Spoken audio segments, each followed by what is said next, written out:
Olá, boa noite. Ano de eleição presidencial e o É Notícia passa a receber os pré-candidatos à presidência da República para que você, aí em casa, possa conhecê-los e se informar sobre o que pensam.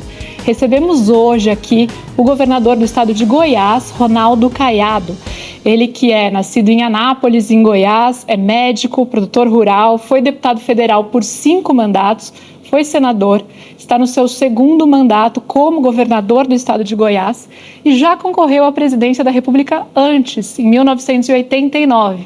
Agora, em 2026, volta a se apresentar como um pré-candidato à presidência. Governador, obrigada por aceitar nosso convite e estar aqui na Rede TV conosco.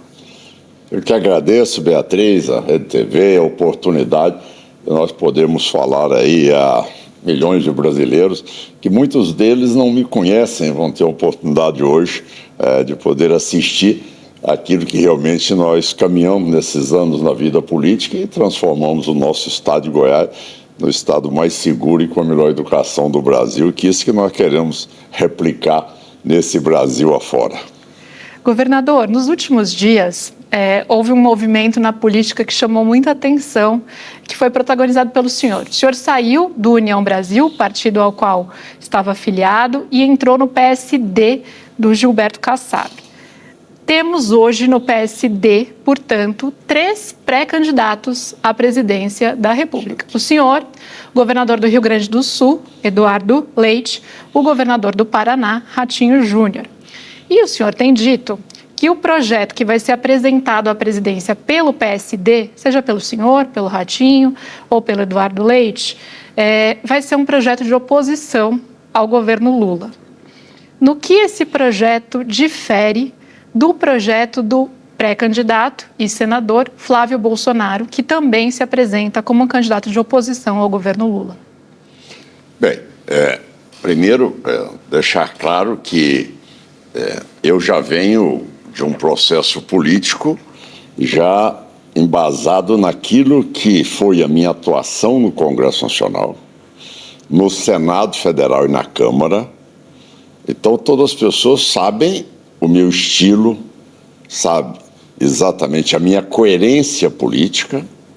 Eu sou um homem que comecei a minha vida política no PFL, que se transformou depois em Democratas e depois em União Brasil, quando realmente decidiram que não teria candidato a presidente da República, não teve nenhuma ruptura minha com a União Brasil.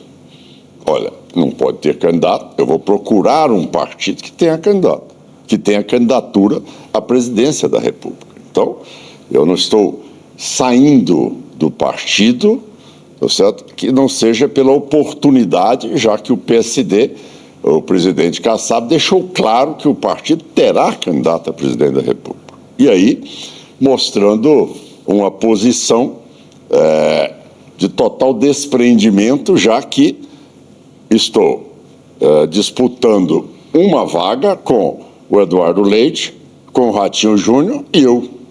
Então, ninguém tem a certeza de quem será. Mas o objetivo seja um projeto de governo que tem aquilo que são as diretrizes marcadas que nós construímos e que posso dizer que nós construímos no Estado e que pode ser replicado no Brasil. Ou seja, você tem o Estado mais seguro do país. Hoje o item número 1 é violência, o avanço do narcotráfico. Quanto da população brasileira já está subjugada ao narcotráfico? Quanto do território brasileiro já está tomada pelo narcotráfico? Depois você vê corrupção.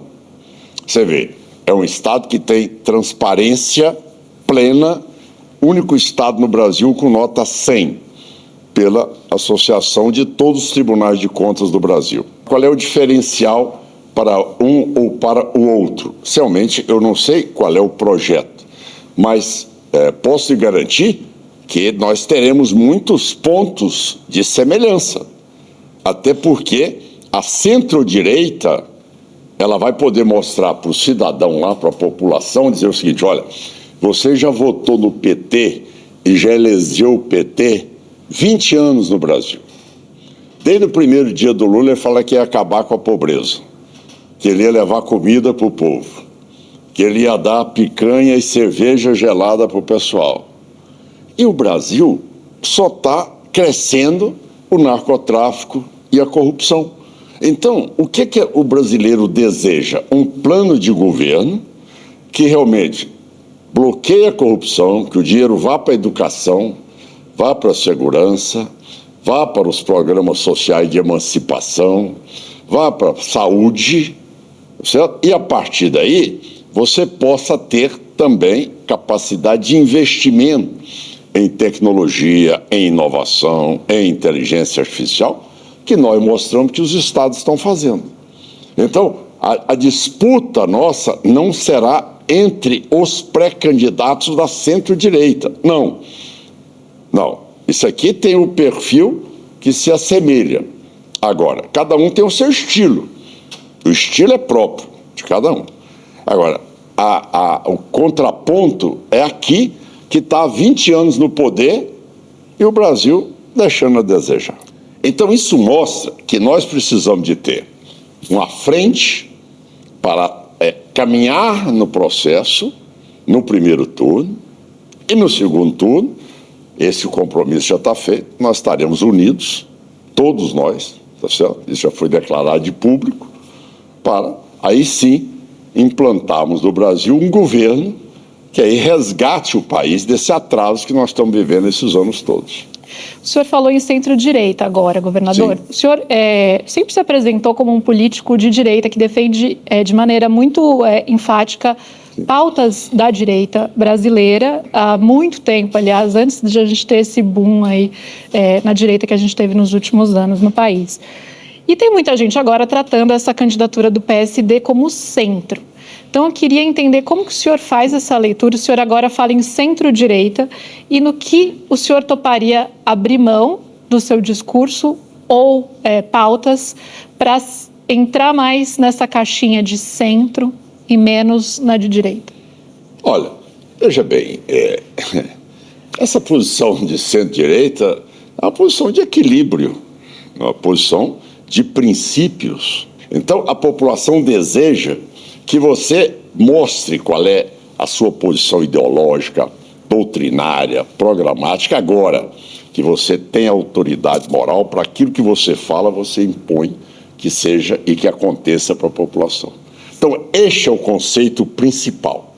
Eu diria a você, o centro-direita, direita, centro-direita, centro-esquerda, esquerda. Eu acho que isso aí, essa população que será determinante nessa eleição, tá certo? Esse centro, que são os 3%, que será definidora no segundo turno, ela vai analisar com muita tranquilidade. Vai vai ter que responder para o filho dele. Eu vou votar num candidato que vai ter a sua 4ª eleição e o partido dele já seria a 6ª eleição, e o Brasil está nessa condição que está. Meu pai, você vai votar num candidato desse? Por quê? Porque a postura moral de governar o país é de uma responsabilidade muito grande para não deteriorar mais isso que você está vendo. É Banco Master, é INSS, é aposentado, é todo esse processo que hoje escandaliza a população brasileira e que se não tem um comando de um presidente. Governador, o senhor, ao longo aí da sua trajetória política, teve momentos de mais aproximação e mais afastamento com o ex-presidente Jair Bolsonaro. Acho que o afastamento mais marcante, mais claro, foi na época da pandemia. Sim. O senhor, governador médico, se posicionou claramente contra as posições que o Bolsonaro estava tomando naquele momento, e o senhor, portanto, a favor aí de um isolamento social e das práticas ali que a medicina vinha sugerindo, como as que a gente tinha naquele momento do vírus. Depois se aproximou novamente dele aí mais recentemente. O senhor conversou com o Flávio Bolsonaro recentemente, quando o senhor decidiu migrar para o PSD? Dia 26 de janeiro. Como foi? Antes dele viajar, a véspera dele viajar, ele viajou, se não me engano, dia 27. Eu estive com ele dia 26 na casa dele, conversamos mais de 2 horas. E todos nós estamos convencidos que nós precisamos de ter um leque de candidatos, porque você já viu a maneira como o governo está agressivo na candidatura. Você deve ter visto a entrevista dele no UOL, você deve ter visto o debate dele no lançamento do aniversário em Salvador, já declarando guerra, que agora acabou o Lulinha Paz e Amor, que agora vai ser uma resposta dura, certo? Então, todos nós sabemos que ele partiu para um processo do uso da máquina pública, hoje, numa campanha eleitoral, de forma descarada. Ou seja, vai até bloco de carnaval. A que ponto chegou? Então, essa utilização da máquina pública é que todos nós, tanto eu, quanto o Flávio, quanto o Zema, quanto aquele que for escolhido pelo PSD, nós vamos enfrentar um governo, um candidato com a máquina do governo sem responsabilidade do ponto de vista ético e, no mínimo, republicano. Então, é uma eleição que você vai lutar contra um adversário que não tem pudor e nem limite no uso da máquina pública para querer se eleger. Agora, o Flávio apoiou sua ida para o PSD? Lógico que apoiou, cumprimentou. Depois mesmo, o Tarcísio, em visita ao presidente Bolsonaro, ele fez questão de reproduzir a fala, olha que coisa boa, pelo menos o Caiado é mais uma alternativa, vamos ver quem é que vai sair pelo PSD.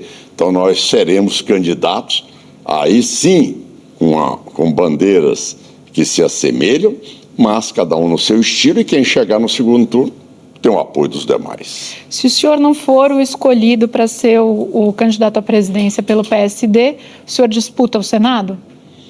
Olha, eu gostaria sempre de... Eu sou muito objetivo na minha vida, mas eu não sou muito da tese do achismo. Tá certo? Eu prefiro ir... Quando o senhor migra para um partido que já tem outros candidatos... É uma coisa que vai adiante. Como eu sou muito entusiasmado e tenho muita vontade de poder disputar, já pensou se Deus me der a oportunidade de enfrentar o Lula 37 anos depois? 37 anos depois, tudo aquilo que ele disse e o que ele não cumpriu durante esses anos todos, e querer agora me ter pela frente, ou poder tê-lo pela frente para poder fazer um debate. Então, quer dizer, eu estou me esforçando ao máximo, trabalhando ao máximo para poder ter essa chance. Agora, não tendo, é lógico que eu não vou deixar de debater o cenário nacional, não vou deixar de ajudar, tá certo, aquele que for levado à candidatura ao governo federal, porque sei que eu posso ajudá-los fora do estado de Goiás. Dentro desses nomes que se cogita como pré-candidatos aí da direita, o senhor é o único que estava em 89, como o presidente Lula. Vem daí essa vontade de ter uma chance de enfrentá-lo num debate, ficar cara a cara? Não é por isso. Eu vou lhe explicar o que é. Isso é muito importante, que a nova geração entenda isso. Veja, eu vivi um país onde se pregava a socialização de um Estado, onde, por exemplo, nós éramos satanizados por termos o direito de propriedade. Isso tudo eu enfrentei. Naquela época eu era o único a enfrentar esse debate. E o que aconteceu durante esses 37 anos? O que cresceu? O que expandiu? O que tornou-se uma referência mundial em relação ao governo do PT? O PCC e o Comando Vermelho. São as duas grandes multinacionais que tem hoje no governo dele. Me cita inteligência artificial, me cita pesquisa, me cita o desenvolvimento na saúde, mas, governador, na educação. Que estavam aí também no governo do ex-presidente Bolsonaro, assim como no do governo do presidente Temer, né? Uma interrupção de 5 anos, tá certo? Ou seja, você pode dizer que o último ano de um mandatário era quase no governo. Então foram 3 anos de Bolsonaro e 1 ano e meio de Michel Temer. Então, eu estava no Senado. Então você tem que entender que quando você cria uma cultura dessa, você já impõe um seu estilo de vida. E como o senhor resolveria o crime organizado? Exatamente, é por isso como que eu estou dizendo a presidente, você. sabendo que as atribuições são dos estados, né? Sim. Não. A maior parte da atribuição da segurança pública. Não é. A Constituição, a atribuição não é do Estado. Constitucionalmente, você pode ir lá, no capítulo de segurança, controle de droga, contrabando de arma e, ao mesmo tempo, lavagem de dinheiro são crimes federais. Recaem sobre os estados, mas é política do seu Lula. Do seu Lula. E quando o Caiado chegar ao governo, aí eu vou poder dizer, agora vai ter fronteira fiscalizada, o que eu fiz em Goiás. Ou bandido muda de profissão, muda do estado. E aqui no Brasil não vai ser diferente. Ou muda de profissão, muda do país, porque senão vai ser encarcerado. Então, essa é a realidade que se impõe quando você tem autoridade moral para governar. Então, a minha posição de poder, concluindo sua pergunta, é mostrar para os jovens que quando se faz política com respeito ao dinheiro público e com autoridade moral, o povo vê o resultado. Vamos voltar a falar de segurança pública já, que é uma das principais bandeiras do senhor, inclusive. Mas antes eu quero falar de um assunto que o senhor disse que seria a sua primeira medida se eleito presidente, que é a anistia. O senhor tem citado a anistia dada pelo Juscelino Kubitschek a militares que tentaram um golpe contra ele nos primeiros dias do governo dele, no início do governo dele, como um exemplo a ser seguido de alguém que fez isso para pacificar o país. Entendeu? Mas a experiência do próprio JK mostra o oposto. A anistia aos militares que tentaram derrubá-lo no início do governo não impediu novas conspirações, inclusive contra ele. Esses mesmos militares tramaram uma outra revolta que volta à cena no fim do governo JK. E todas essas tentativas de golpe ajudaram a criar o ambiente para o golpe militar, esse sim bem-sucedido, de 64. Então, minha pergunta para o senhor é: por que o senhor está tão seguro de que uma anistia ampla aos envolvidos na tentativa de golpe de 22 não repetiria esse padrão histórico do Brasil? Eu queria só fazer aí uma correção histórica. Não tem nada a ver com aqueles que fizeram a revolta de Jacareacanga e Aragarça com o golpe 64. Zero. Nenhuma correlação. Então, você depois pode acionar, tá certo? E você vai ver que essas pessoas não influenciaram em nada do processo de 1964. Não, mas os historiadores veem como um mesmo movimento antigetulismo, né, que vai ganhando força e culmina em 64. Mas vamos lá. Você teve um movimento armado, você teve um movimento que a aeronáutica se posicionou, tá certo, para derrubar o governo. Jacareacanga. Explícito, tá certo? Explícito. Bom, o que você viu no dia 8 de janeiro foi exatamente o quê? Você não viu um armamento, você não viu uma força do Exército, ou nem da Aeronáutica, ou nem da Marinha, invadindo o Palácio do Planalto. Então, é o que eu disse. O que existe nisso aí? Existe também, e eu posso falar isso com conhecimento de causa, porque o que existiu foi um presidente da República com 8 dias no mandato, estava no interior de São Paulo, tá certo? Inaugurando um viaduto, com a informação toda que tem um presidente da República. Eu, como governador, tenho, imagina um presidente da República, com grau de informação, e de repente ele é surpreendido, tá certo? Com aquelas pessoas. Eu sei disso porque eu sou uma pessoa que eu não admito isso. Independente de lado político, eu não admito desordem, eu não admito invasão. Eu vi a casa, como deputado federal, ser invadida e destruída pelos seguidores do Lula, do MST. Tá certo? Eu vi o Itamaraty ser quebrado. Eu vi o Ministério da Fazenda ser incendiado.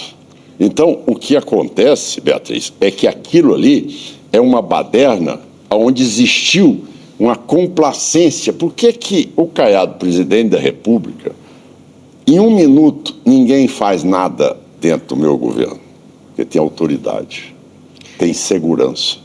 Então, essa conivência, e a partir daí eu lhe pergunto, você vê que os 3 anos e 2 meses do Lula só falam em 8 de janeiro. Por isso que eu falo, Juscelino Kubitschek, você pode dizer, olha, mas teve outro golpe. Gente, mas o Juscelino Kubitschek foi o maior estadista que o país já teve.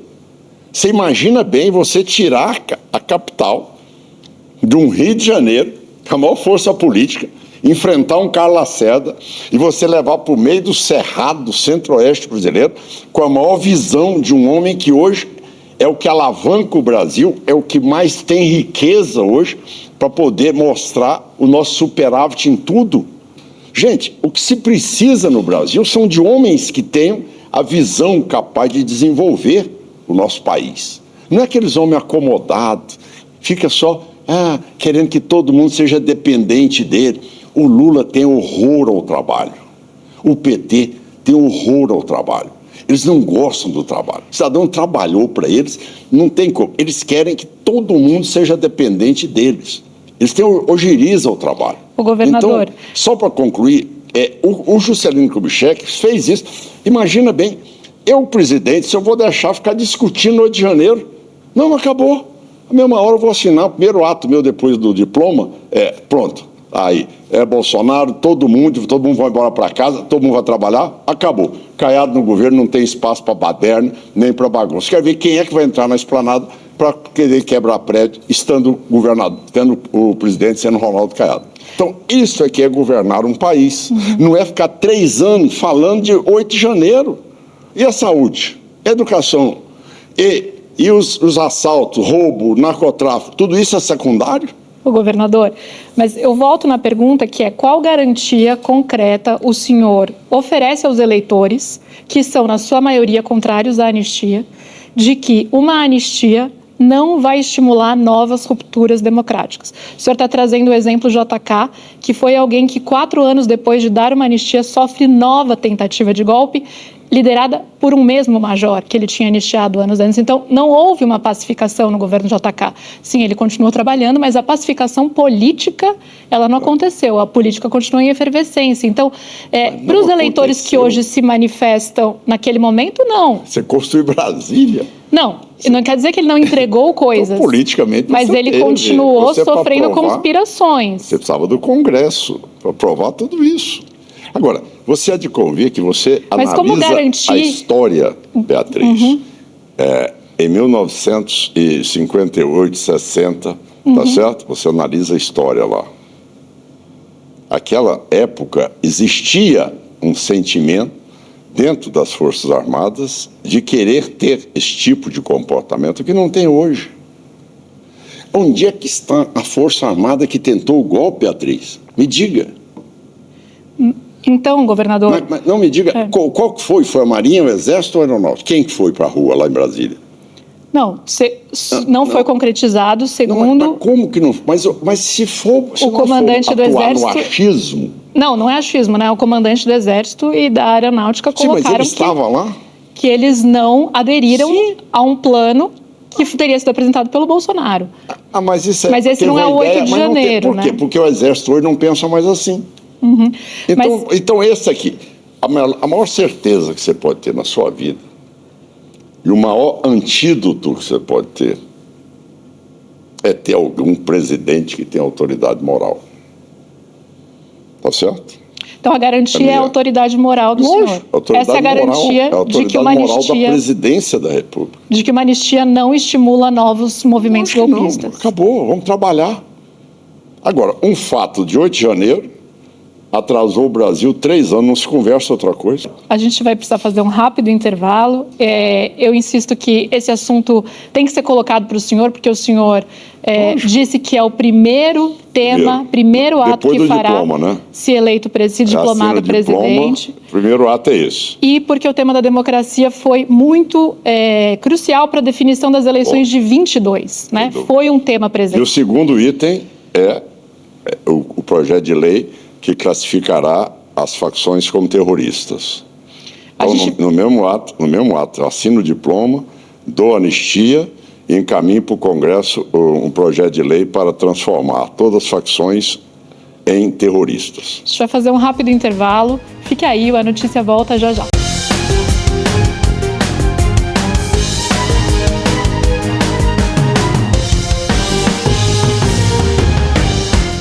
O É Notícia está de volta, entrevistando hoje o governador de Goiás, Ronaldo Caiado, pré-candidato à presidência da República. Governador, o senhor já defendeu o mandato para ministro do Supremo Tribunal Federal. Se eleito, vai enviar um projeto ao Congresso propondo essa mudança? Não precisa, porque o projeto está lá. A minha colega, a senadora Ana Helena, ela, do Rio Grande do Sul, ela já relatou a PEC dessa emenda constitucional para 10 anos de mandato. Então, esse projeto está pronto. Então, achamos... Ele tá só na fase de ser votado. Achamos um ponto de convergência entre o senhor e o presidente Lula, então, que defendeu nesses dias o mandato do Supremo. Isso aí o Lula nunca falou. Eu falo isso aí que eu era senador. Ele está copiando. Ele copiou o pé de meia, tá certo? Que virou o pé de meia aqui, tá certo? Desculpa, a senadora é Ana Amélia, eu errei o nome, né, Ana Helena? Ana Amélia, isso é do Rio Grande do Sul. Ela já relatou a PEC, não é do Lula, é nossa, do Senado. O Lula está buscando uma carona numa matéria que ela é própria do Senado Federal, que já foi apresentada, relatada, e está só aguardando ser pautada no Senado Federal. Agora, outros assuntos que estão em discussão lá no Congresso. Escala 6x1. O senhor disse que não tem ninguém trabalhando em escala 6x1 hoje em dia, em uma outra entrevista. O presidente Lula disse, em resposta ao senhor, que se dependesse do senhor, as pessoas iriam trabalhar 14 horas por dia sem pagar adicional.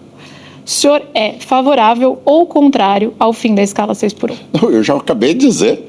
Falei, isso aí está aí, ó. Você está vindo como uma proposta que já é uma realidade hoje, o 5x2. Já é uma realidade. O Lula está tão atrasado, eu estou tão na frente do Lula, ele está com a história ainda de 6x1, 5x2, e não manda para o Congresso. A minha cabeça, olha aí, minha cabeça está lá na frente.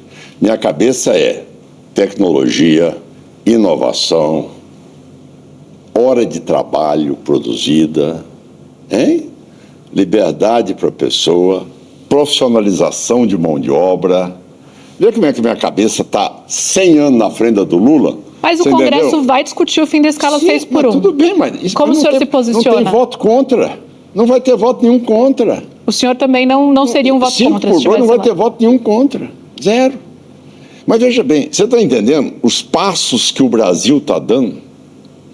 Aí ele espera, mas vem cá, mas ele está no poder há 3 anos. Por que ele não mandou? Ele não identificou o BBB? Por que ele não mandou a lei contra as bets? Por que ele não mandou a lei contra os bilionários? Por que ele não mandou a lei contra os bancos? Por que ele não mandou a lei da tarifa zero? Por que ele não mandou a lei do 5x2? É a mesma lei da picanha e da cerveja. É a mesma coisa. Agora, ele vai fazer... Olha, agora não é a picanha, mas a picanha vocês não comeram, mas olha, vocês levam mal não, eu agora vou dar para vocês 5x2, aí eu vou combater as bets, vou combater os bilionários, vou combater os bancos. Gente, mas ele está lá com a presidência da República na mão. Isentar quem ganha até 5 mil, cobrando mais de quem ganha mais? Por unanimidade. Foi uma ideia boa ou não? Mas foi por unanimidade. Mas o senhor avalia como uma boa proposta? Meu partido votou por unanimidade. Está aí. Tá certo? Então, por que não vota todas as outras matérias que ele está falando? Ele é o presidente, gente. Por que ele não combate as facções criminosas? Por que ele não combate os bancos, não combate as bets, não combate os bilionários, não dá tarifa zero e ele arca com ela? Você vê o tanto que ele, tá certo, falseia a verdade? Por exemplo, no meu estado de Goiás, a tarifa no meu estado, na região metropolitana, é R$ 4,30 desde que eu entrei no governo. E eu pago a tarifa técnica. De transporte, senhor. De transporte, certo? O único estado no Brasil que tem na região metropolitana 17 cidades que pagam R$ 4,30. Eu, a Prefeitura de Goiânia e mais 2 prefeituras pagamos o diferencial entre o que o cidadão paga, R$ 4,30, e a tarifa técnica é de R$ 11,00, certo? Bom, o que é que nós propusemos? Tanto eu quanto o governador do Distrito Federal propusemos a mesma coisa. Eu pago 1/3, o governador do Distrito Federal paga 1/3 e o Lula paga 1/3. Para que toda a região metropolitana chamada em torno de Brasília, que se desloca, que são milhares e milhares de pessoas por dia, que fizéssemos também a mesma tarifa. O que ele fez? Lavou as mãos e pulou fora. Não quis fazer. Não aceitou fazer. Então você vê que ele é muito fácil. Por exemplo, por eu ser um pré-candidato a presidente, ele retirou de Goiás, na média e alta complexidade, tá certo? Na saúde, eu entrei no Supremo, não tive resposta até hoje, R$ 1,2 bilhão. Em medicamentos de alto custo, Goiás tem um crédito de mais de 350 milhões de reais. Veja bem o nível com que chegou esse governo Lula. Vida. Nós estamos falando de tratar vida. Governador, quem seria o ministro da Fazenda ideal no governo do senhor? Todos que eu consultei, todos pedem para não citar nome. Entendeu? Mas qual seria o perfil? O perfil é um perfil que tem muito a ver com o que o Paulo Guedes trabalhou no governo. Tá. Ele tem um perfil de uma pessoa que tem noção da responsabilidade. Hoje, ele é um homem com experiência muito grande, depois de 4 anos no governo. E quem seria o seu vice ideal? A sua vice ideal? Exatamente, a sua vice ideal. Você sabe que uma vice, ela fala muito numa chapa. Agora, você tem que, neste momento também, encaixar algumas regiões em que você precisa ter maior capilaridade. Eu reconheço, Beatriz, que a minha dificuldade é que eu não sou conhecido no Brasil, tá certo? Então, como eu, deputado e senador, depois fui para Goiás, são 7 anos ali no estado, tá? As pessoas sabem hoje que Goiás é uma referência em tudo. Mas a minha figura, por exemplo, se eu fosse um governador de um estado grande, sem dúvida nenhuma, a população me conheceria. Mas então eu tenho que ter oportunidade como essa que você está me dando, que a Rede TV está me dando, para a gente poder debater, conversar, mostrar o que a gente faz como político e mostrar que as pessoas tentam igualar todos os políticos. Não. Cada político tem a sua forma de ser e os resultados colhidos na sua gestão. Diferente. O que eu peço é que o Lula o PT já tiveram 5 mandatos, que é o 6º, e a única coisa que eu peço é ter um mandato. Me testa um mandato em Goiás, me testa um mandato no Brasil, e as pessoas vão ver o que é um país virar como referência na área de energia, de inteligência artificial, de qualidade de emprego, de profissionalização. Não vai estar discutindo essas pautas populista, retrógrada, que não traz nada para o cidadão. Vamos discutir profissionalização, vamos discutir hora de trabalho, vamos discutir capacidade de aumento do PIB. Você vai na Índia hoje, você vê lá um povo todo engajado. Daqui 100 anos vai ser a nossa independência da Inglaterra, nós seremos a 2ª economia do mundo. E, no entanto, eles têm 800 milhões de pessoas que dependem de apoio de cesta básica. E são referências na tecnologia, na medicina, na engenharia, em toda parte, no mundo todo. E quem Brasil, seria com tudo, a vice que ajudaria o senhor a vender esse projeto para os brasileiros? Quem seria? Olha, seria talvez alguém que pudesse me ajudar. Você sabe, você tem pontos que são vulneráveis. Você tem um estado pêndulo que é Minas. Você tem um Nordeste que tem uma influência muito grande. Hoje, por exemplo, a chance do ACM Neto ganhar o governo é real, na Bahia. Contra o candidato do PT, que é o atual governador. Contra o candidato do PT. Então, eu ali, que sou meio baiano, minha mulher é baiana, então eu já sou cidadão ali baiano também, e soteropolitano, Então, se eu diminuir essa frente do Lula, já é um passo enorme que dou, tá certo? O senhor, tem uma pergunta aqui que acho que não podemos deixar de fazer, que é com relação ao tarifaço. O senhor criticou o presidente Lula na condução da relação com o presidente Donald Trump dos Estados Unidos, disse na época que o Lula queria, na verdade, um acirramento com o Trump, e não criticou o deputado Eduardo Bolsonaro, que estava lá nos Estados Unidos fazendo uma gestão junto à Casa Branca e ao Departamento de Estado para essa imposição de sanções ao Brasil. Como que o senhor revisita essas declarações à luz dos desdobramentos que vieram depois? A direita errou no posicionamento tarifaço, governador? Olha, não tem nada pior no mundo do que a gente confundir os sinais e ter uma interpretação que não procede com a verdade. Eu estava no Japão fazendo um acordo com o governo japonês sobre terras raras pesadas.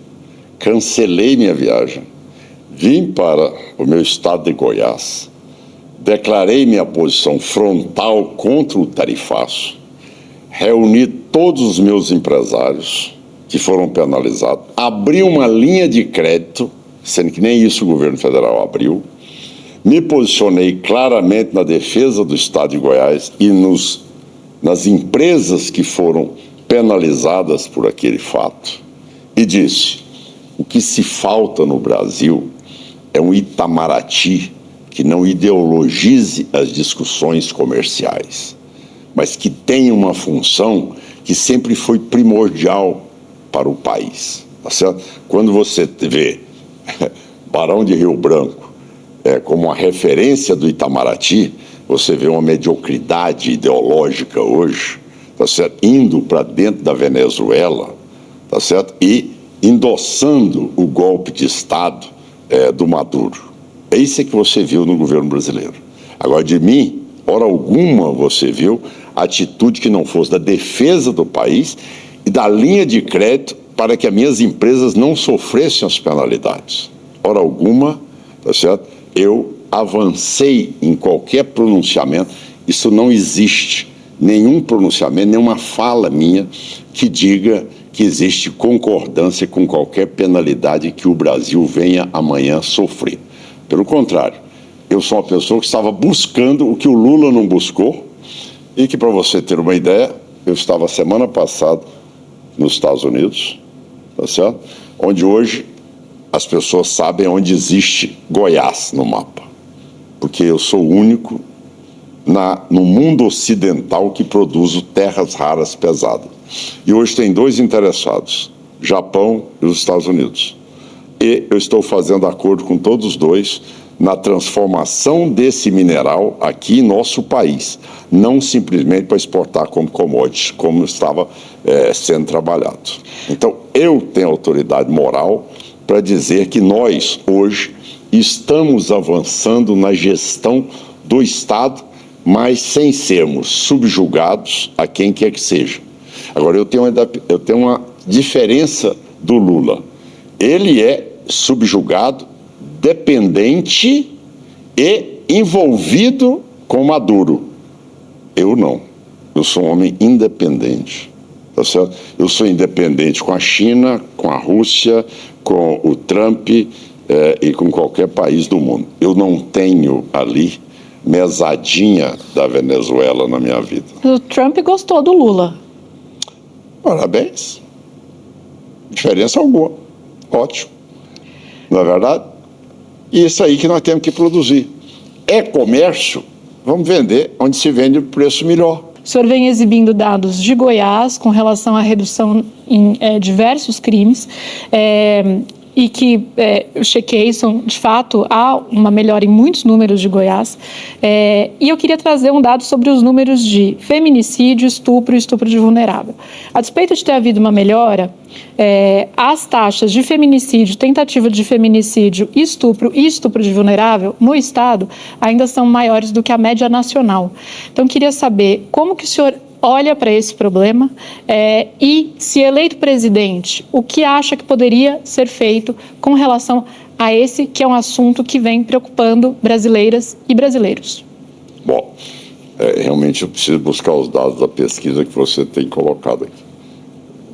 Nunca falei de tarifaço, a favor de tarifaço. Nunca na minha vida Goiás tem o maior índice de feminicídio no Brasil. Não é maior. Estou falando que a média por 100 mil habitantes é acima da média dos outros estados. Vamos tratar do assunto. Eu tenho debatido, Beatriz, muito esse assunto. Você transferir feminicídio para a segurança pública é uma injustiça muito grande.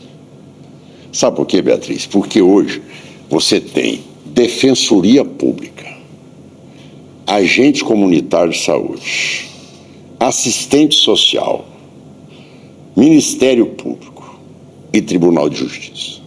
Ora, o que leva a um feminicídio?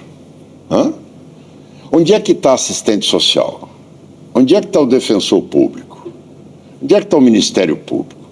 Por que essas situações todas que precisavam de ser previamente e diagnosticadas para que as medidas cautelares fossem tomadas, protetivas fossem tomadas, e que eu fui o primeiro senador para derrubar a necessidade de ter autorização de um juiz. Essa lei é minha no Senado Federal. E quando cheguei em Goiás, não precisa de delegado. A mulher foi vítima de agressão, eu mando meter algema na hora. Algemado, na hora. Você entende? Agora, eu lhe pergunto, e onde é que estão os outros poderes e órgãos que também têm essa finalidade? Estão o quê? Vendo acontecer? Assistente social que entrou dentro da casa, vendo a mulher toda agredida, que não falou nada.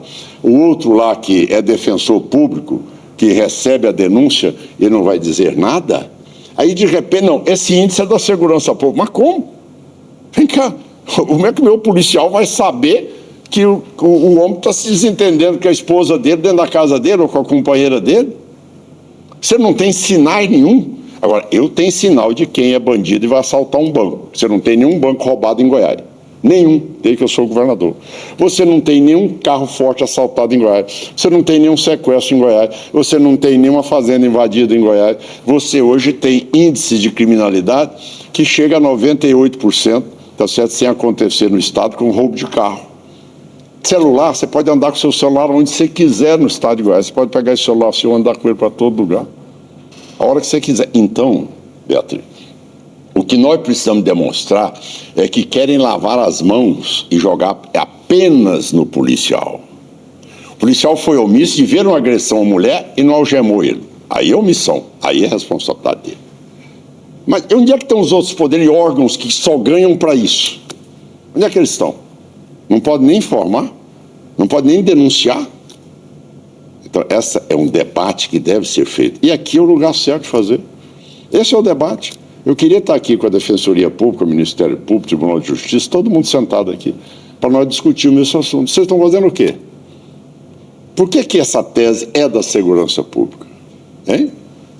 Por exemplo, você acionou a segurança pública e ela foi omissa, é isso? Perfeito. Aí é a segurança pública. Agora você viu e ficou quietinho. Não vou me envolver com briga de marido e mulher. Lá em Goiás eu meto algema. Essa é a ordem do governador. Entendeu? E é assim que se respeita a mulher e é assim que será uma regra. Eu, sendo governador presidente, eu mandarei com que esses poderes também se vistam de suas responsabilidades quanto a este assunto. Porque se a pessoa foi assassinada e a assistente social está lá com ela registrada, que viu marcas de violência, que viu isso, que viu aquilo, por que não denuncia? Onde é que está a medida protetiva para essas pessoas? Fica o convite para o senhor voltar ao longo do ano, quando essa campanha estiver caminhando, e a gente volta a bater esse papo. Agradeço muito pela disponibilidade de estar aqui hoje.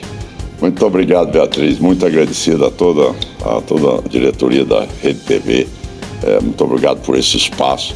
Acho que foi muito proveitoso, até porque nós falamos aqui para o Brasil todo em temas de extrema relevância. Muito agradecido. Obrigada. E obrigada, sobretudo, a você pela audiência. O É Notícia volta na semana que vem. Até lá.